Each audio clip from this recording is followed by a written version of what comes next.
बिहार में चुनावी रण में महागठबंधन का इम्तिहान शुरू हो गया है। बिहार में सीट बंटवारे को लेकर महागठबंधन में खींचतान बढ़ गई है। सीटों को लेकर सियासी सस्पेंस के बीच नेताओं का दिल्ली भ्रमण लगातार जारी है।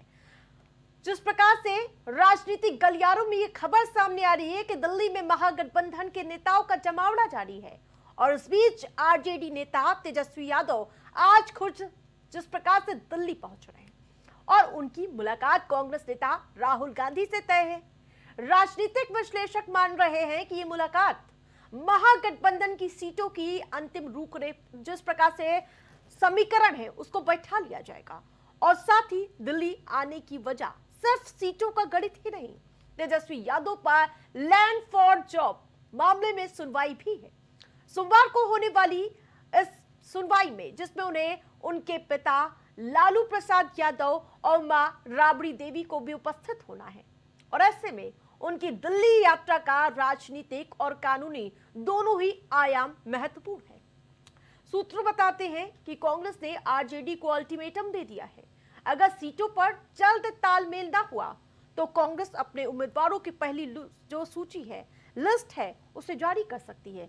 और इसके साथ साथ आपको बताते चले यही कारण है कि बिहार कांग्रेस के बड़े नेता आज कांग्रेस के जो दिग्गज हैं वो दिल्ली में जुटेंगे, लेकिन संभावित फॉर्मूले कहां फिट होते हुए नजर आ रहे वो बताएंगे आपको। महागठबंधन सूत्रों के हवाले से आरजेडी 130 से 138 सीटों पर चुनाव में दमखम बिखेर सकती है।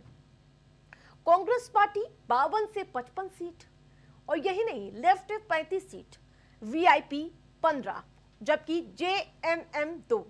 सभी के तो समीकरण एक हद तक के बढ़ गए हैं, लेकिन जो ये 52 से 55 का खेल है, कांग्रेस पार्टी 60 से कम में मानने को तैयार नहीं है और पेच यही फंस गया है।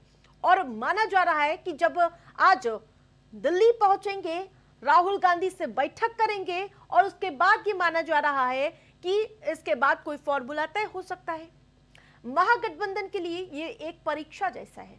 अगर सीटों का समझौता नहीं हुआ तो गठबंधन की एकता पहले चरण से ही कमजोर पड़ जाएगी और ऐसे में राहुल गांधी और तेजस्वी यादव की ये बैठक महागठबंधन की राजनीतिक रणनीति और चुनावी गणित दोनों के लिए निर्णायक साबित होगी। कांग्रेस नेता पवन खेड़ा ने महागठबंधन के बीच सीट बंटवारे को लेकर कहा, कोई पेच नहीं फंसा है, मुलाकात होगी तभी तो आगे सीटों की बंटवारे की घोषणा होगी। वहीं भाजपा की जो उम्मीद है कि कोई पेच फंस रहा है, उस पर पानी फिर रहा है।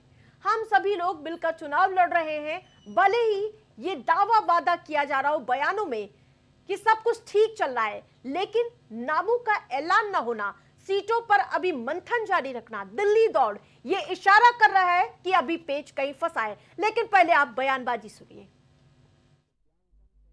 कोई पेच नहीं फंस रहा, मुलाकात होगी तभी ना आगे सीटों पर घोषणा होगी। तो ये जो भारतीय जनता पार्टी की उम्मीद है कि कोई पेच फंस रहा है, वो उम्मीद पे पानी फिर रहा है।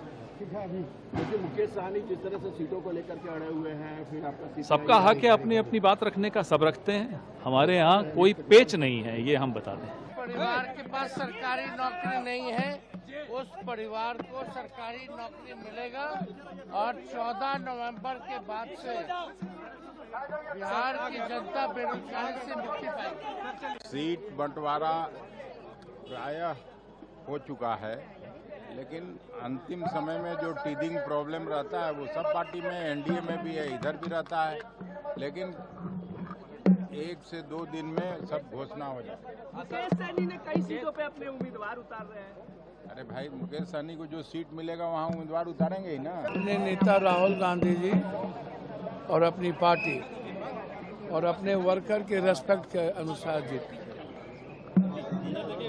गठबंधन धर्म सर्वोपरि है। छोटा गठबंधन पार्टी हो या बड़ा, गठबंधन महत्वपूर्ण है।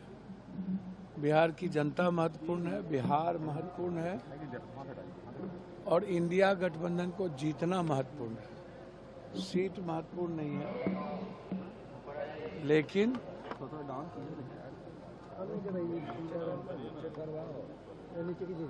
चुनाव विनाश बनाम विकास, 11 साल का विनाश, नफरत नरेंद्र भाई मोदी जी का, और एक तरफ विकास और प्रेम राहुल गांधी जी का। चुनाव राहुल गांधी जी के प्रेम और विकास